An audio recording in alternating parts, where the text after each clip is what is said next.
Really appreciate it. Let's go to Benjamin in Illinois on line 4.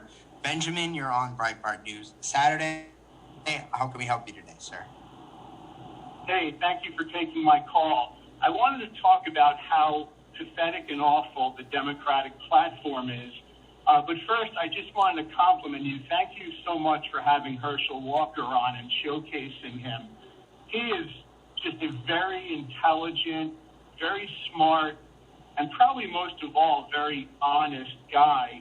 I think we'll be lucky to have him for 6 years as senator because he'll probably get recruited by the Republicans into a more of a federal position. He's too good to remain a senator. But however, with Dan Bolduc, I'm very disappointed in him. He was saying the right thing. He was saying, hey, we all know the election was stolen, which we do.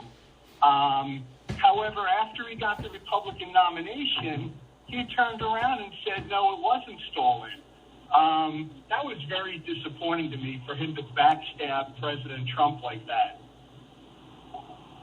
I don't know if I would so much read that as backstabbing. Look, the way I see it is, say or do whatever you got to do to win. All right? And once you win, then we'll sort it out. Who's the wheat from the chaff, right? That's when we'll separate, right? But the fact is that General Bolduc, I think, is a solid guy, right? We've had him on several times. I think he's with us in his heart of hearts on the major issues. I think he's going to do the right thing when it comes to immigration, when it comes to national security, when it comes to all these different things. And that's what we need in New Hampshire, because the alternative is the Democrat. So I don't think he was stabbing Trump in the back, and I don't think you've heard that. Trump hasn't said that. So, if Trump felt that way, I think he would have made it clear, which he did, by the way, with regard to O'Day in Colorado, right? So Trump did speak out about O'Day. Right. He hasn't said that stuff about Bolduc. I think Bolduc is solid. And look, I would even still support O'Day over the Democrat. Right? At the end of the day, it's a Republican or a Democrat that's going to win. And we know that the Democrats are so much worse. At least the Republicans, we can work with them. Right? So if they're wrong on a bunch of stuff. Here's the point I wanted to make about the Democratic platform, just how pathetic it's become.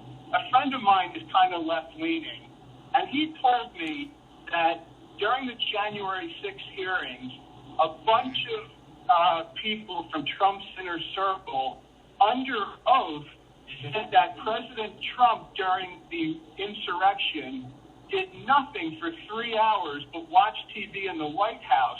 The only thing he did was send out a tweet incentivizing people to kill Mike Pence. Is that a Democratic lie? That couldn't be. Trump wouldn't do that, would he?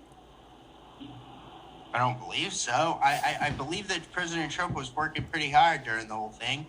But when it was all going on, how come we didn't hear from him? What did he do for 3 hours?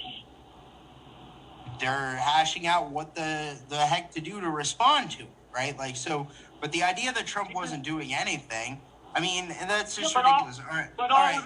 Benjamin, I got to get in one more caller before the end of the show here. So let's go to Wanda in Texas on line 5. Wanda, you're on.